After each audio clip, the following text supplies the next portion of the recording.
England के खिलाफ चौथे टी20 मुकाबले में आया तिलक वर्मा, हार्दिक पांड्या और उनके साथ अभिषेक शर्मा का तूफान। टीम इंडिया को दिलाई रोमांचक जीत। नमस्कार दोस्तों, स्वागत है आपका एक बार फिर हमारे चैनल क्रिकेट स्टार में। दोस्तों, भारत और इंग्लैंड के बीच खेले गए चौथे टी20 मुकाबले में टीम इंडिया के बल्लेबाजों ने कमाल का परफॉर्मेंस किया।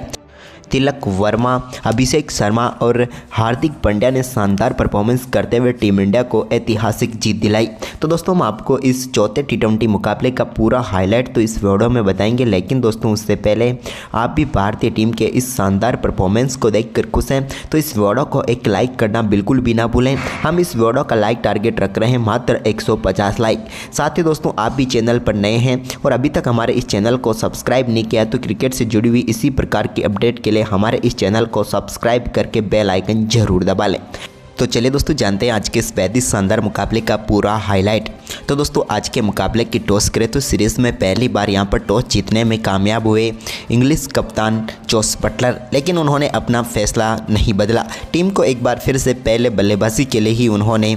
आमंत्रित किया, या फिर यूँ कहें तो उन्होंने पहले बल्लेबाजी चुनी और इस बार शुरुआत टीम की कमाल रही। जब यहाँ पर शानदार बल्लेबाजी करते हुए पहले ओवर की तीसरी गेंद पर ही एक शानदार चौका देखने को मिला फिलिप सेल्ट के बल्ले से, तो वहीं पर इसके बाद तो उन्होंने अपना शानदार परफॉर्मेंस जारी रखा और दूसरे ओवर की तीसरी गेंद पर भी एक और शानदार शॉट के जरिए गेंद को एक बार फिर से एक्स्ट्रा कवर की तरफ चौके के लिए बाउंड्री लाइन के पार भेज दिया। फिलिप सेल्ट और उनके साथ बेन डकेट ने मिलकर शुरुआती 2 ओवरों में 13 रन बनाए, लेकिन इसके बाद दोस्तों तीसरे ओवर की तीसरी गेंद पर एक बार फिर से गेंद को बाउंड्री लाइन के पार भेजने में कामयाब हुए बेन डकेट। ये उनकी पारी का पहला चौका था जहां पर गेंद को बेहतरीन तरीके से फ्लिक के जरिए बाउंड्री लाइन के पार भेजा। जबकि दोस्तों इसी ओवर की एक और गेंद को शानदार तरीके से पीछे की तरफ स्कूप शॉट में तब्दील किया और इस मुकाबले का पहला छक्का यहां पर देखने को मिला बेन डकेट के बल्ले से। इस ओवर में शानदार बल्लेबाजी रही यहाँ पर इंग्लैंड के इन दोनों बल्लेबाजों की। तो वहीं पर इसके बाद 5वें ओवर की तीसरी गेंद पर भी एक और बड़ा शॉट लगाने में कामयाब हुए बेन डकेट और गेंद को डीप मिड विकेट के ऊपर से सीधे स्टैंड में डिपॉजिट किया 6 रनों के लिए। उनके बल्ले से ये शानदार तरीके से 81 मीटर का शानदार छक्का निकला। इसके बाद दोस्तों यहाँ पर अर्शदीप सिंह एक बार फिर ओवर डालने आए तो यहाँ पर पावर प्ले के आखिरी ओवर में टीम इंडिया को सफलता उन्होंने दिला दी। यहाँ पर बड़ा शॉट खेलने के चक्कर में फिलिप सेल्ट अपना केस थमा बैठे और भारतीय टीम को पहली सफलता मिली। आज के मुकाबले में फिलिप सेल्ट यहाँ पर 18 रनों का योगदान दे पाए और पेविलियन लौट गए, लेकिन उनके आउट होने के बाद टीम के कप्तान क्रीज पर उतरे तो उन्होंने आते ही एक बड़े शॉट के साथ अपनी पारी का शानदार आगाज किया। जहाँ पर दोस्तों पावर प्ले की आखिरी गेंद पर उनके बल्ले से निकले शानदार छक्के के साथ ही यहाँ पर इंग्लैंड की टीम का स्कोर पावर प्ले की समाप्ति तक 54 रनों तक पहुँच गया। लेकिन इसके बाद पावर प्ले के बाद भारतीय टीम को एक और सफलता यहां पर दिला दी बेन डकेट, जो कि रिवर्स स्वीप शॉट के जरिए यहां पर गेंद को बाउंड्री लाइन के पार भेजना चाहते थे, लेकिन यहां पर बेहतरीन कैच पकड़ा और यहां पर समाप्त हुई बेन डकेट की पारी, जहां पर उन्होंने एक बार फिर से 33 रनों का टीम के लिए महत्वपूर्ण योगदान दिया। लेकिन इसके बाद दोस्तों यहां पर शानदार परफॉर्मेंस जोस बटलर ने दिखाया और 9वें ओवर में उनके बल्ले से एक और बड़ा शॉट लॉन्ग ऑन के ऊपर से देखने को मिला, जहां पर उन्होंने गेंद को 6 रनों के लिए बाउंड्री लाइन के पार भेजा। तिलक ने बेहतरीन प्रयास जरूर किया था, लेकिन गेंद उनके हाथ में नहीं आई। इसके बाद अक्षर पटेल की ही एक और गेंद को हैरी ब्रूक ने भी बड़े शॉट में तब्दील करते हुए गेंद को शानदार तरीके से 6 रनों के लिए बाउंड्री लाइन के पार भेज दिया और 10 ओवर की समाप्ति तक की इंग्लैंड की टीम का स्कोर अब 88 रनों तक पहुँच गया। लेकिन इसके बाद दोस्तों यहाँ पर हैरी ब्रूक ने एक और शानदार शॉट खेला, जिसके चलते गेंद को कवर की तरफ चौके के लिए बाउंड्री लाइन के पार भेज दिया। कैप में एक बेहतरीन शॉट यहाँ पर वह बेहतरीन टाइमिंग भी उनके बल्ले से देखने को मिली। तो वहीं पर इसके बाद दोस्तों यहाँ पर एक और बड़ा शॉट यहाँ पर सामने की तरफ खेलने में कामयाब हुए जोस बटलर और उन्होंने इस बार गेंद को सीधे स्टैंड में 6 रनों के लिए बाउंड्री लाइन के पार भेजते हुए 13वें ओवर में ही अपना शानदार अर्धशतक जोस बटलर ने पूरा कर लिया। वहीं पर इसके बाद दोस्तों हैरी ब्रूक के सामने एक बार फिर से गेंदबाजी करने उतरे वरुण चक्रवर्ती ने उनको बोल्ड करके पेविलियन भेजा और भारतीय टीम को एक और बड़ी व महत्वपूर्ण सफलता यहां पर दिला दी। इस मुकाबले में भी हैरी ब्रूक थोड़ी देर तक क्रीज पर टिक पाए, लेकिन ज़्यादा कुछ खास नहीं कर पाए। लेकिन इसके बाद दोस्तों आज के दिन के आखिरी ओवर में शानदार खेल दिखाया यहाँ पर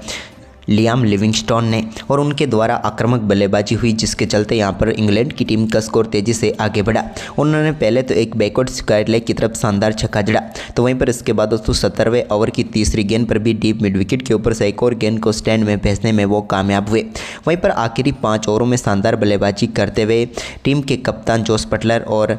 लिविंगस्टोन ने 62 रन जोड़ डाले, जिसके चलते इंग्लैंड की टीम का स्कोर निर्धारित 20 ओवर में 202 रनों तक पहुंच गया और भारतीय टीम के सामने 203 रनों का लक्ष्य रखा। वहीं पर दोस्तों इस बड़े लक्ष्य का पीछा करने उतरी टीम इंडिया की तरफ से संजू सैमसन के साथ पारी की शुरुआत करने उतरे अभिषेक शर्मा।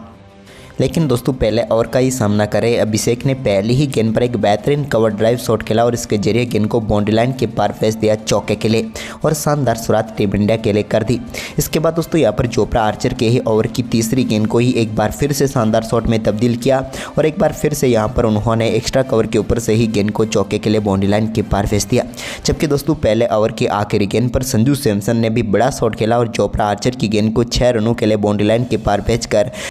पहले ओवर में ही 15 रन बनाकर शानदार शुरुआत कर दी। इसके बाद दोस्तों यहाँ पर संजू सैमसन ने दूसरे ओवर में भी एक और शानदार शॉट खेला, जहाँ पर उन्होंने गेंद को बेहतरीन तरीके से कवर व पॉइंट के ऊपर से 6 रनों के लिए बाउंड्री लाइन के पार भेजकर अपना एक और शानदार छक्का यहाँ पर जड़ दिया। इसके बाद अभिषेक ने भी यहाँ पर एक बार फिर तीसरे ओवर में एक और शानदार शॉट खेला और एक बार फिर से उन्होंने कवर बाउंड्री को ही अपना टारगेट बनाया और एक और चौका जड़ दिया। यह उनके बल्ले से निकला हुआ तीसरा शानदार चौका था। वहीं पर इसके बाद दोस्तों संजू सैमसन अपना शानदार परफॉर्मेंस जारी रख रहे थे, लेकिन पारी को ज़्यादा लंबी नहीं कर पाए और भारतीय टीम को तीसरे ओवर की आखिरी गेंद पर संजू सैमसन के रूप में चोपड़ा आर्चर ने पहला झटका दिया, जहां पर बेहतरीन कैच पकड़ा बाउंड्री लाइन पर और भारतीय टीम के लिए संजू सैमसन एक बार फिर निराश होकर पेविलियन लौटे, क्योंकि वो अपनी पारी को बड़ा नहीं कर पाए। 2 छक्के जरूर जड़े, लेकिन इसके बाद वो पेविलियन लौट गए। इसके बाद right hand left hand combination को बरकरार रखने के लिए कप्तान सूर्य कुमार यादव क्रीज पर उतरे, लेकिन इसी बीच चौथे ओवर की दूसरी गेंद पर एक शानदार चौका यहां पर देखने को मिला अभिषेक के बल्ले से, जब एक बार फिर से उन्होंने सिंगल हैंडल ही गेंद को बाउंड्री लाइन के पार भेज दिया, यानी कि एक हाथ से ही उन्होंने चौका जड़ दिया। तो वहीं पर इसके बाद सूर्य कुमार यादव ने भी एक बार फिर शानदार बल्लेबाजी करते हुए 5वें ओवर की दूसरी गेंद पर एक बड़ा शॉट खेला और गेंद को बैकवर्ड स्क्वायर लेग के ऊपर से अपने फेवरेट शॉट के साथ 6 रनों के लिए बाउंड्री लाइन के पार फेंकने में वो कामयाब हुए। इसके बाद दोस्तों एक और बड़ा शॉट यहाँ पर एक्स्ट्रा कवर की तरफ खेलने में कामयाब हुए सूर्य कुमार यादव और गेंद को एक बार फिर से उन्होंने 1 बाउंड चौके के लिए बाउंड्री लाइन के पार भेज दिया। तो वहीं पर इसके बाद अगला ओवर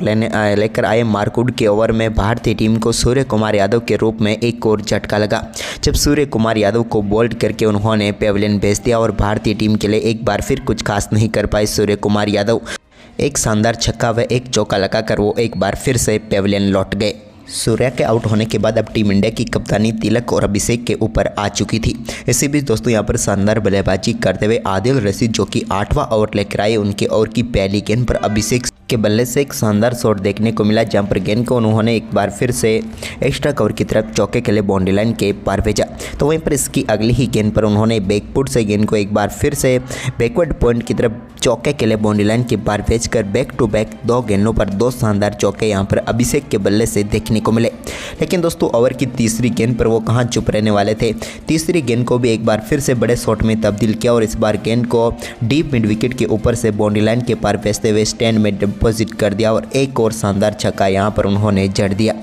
इसके बाद दोस्तों 9वें ओवर में तिलक वर्मा ने मार्क वुड की पहली गेंद को शानदार तरीके से चौके के लिए बाउंड्री लाइन के पार भेजा। 150 की स्पीड से आई इस गेंद को सिर्फ दिशा दिखाई और बाउंड्री लाइन के पार भेजकर अपनी पारी का एक और शानदार चौका उन्होंने जड़ दिया। तो वहीं पर इसी ओवर की दूसरी गेंद पर भी एक बार फिर से 2 कदम पीछे खिसके वो और एक बार फिर से शानदार शॉट में तब्दील किया और बैक टू बैक 2 गेंदों पर 2 शानदार चौके यहां पर तिलक वर्मा ने जड़कर टीम इंडिया के स्कोर को काफ़ी तेज़ी से आगे बढ़ाया। तो वहीं पर इसके बाद दोस्तों इसी ओवर की 5वीं गेंद पर भी एक और शानदार शॉट उनके बल्ले से देखने को मिला, जहाँ पर गेंद को उन्होंने फाइन लेग के ऊपर से 6 रनों के लिए बाउंड्री लाइन के पार भेजते हुए अपनी पारी का पहला बेहतरीन छक्का जड़ दिया। तो वहीं पर इसके बाद दोस्तों 10वें ओवर की चौथी गेंद पर ओवरटन की गेंद को शानदार तरीके से बैकवर्ड स्क्वायर लेग के ऊपर से 6 रनों के लिए बाउंड्री लाइन के पार भेजा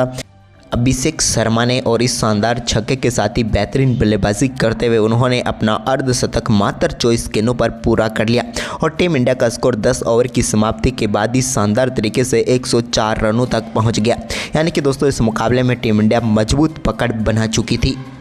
वहीं पर इसके बाद दोस्तों 11वें ओवर में भी शानदार परफॉर्मेंस किया यहाँ पर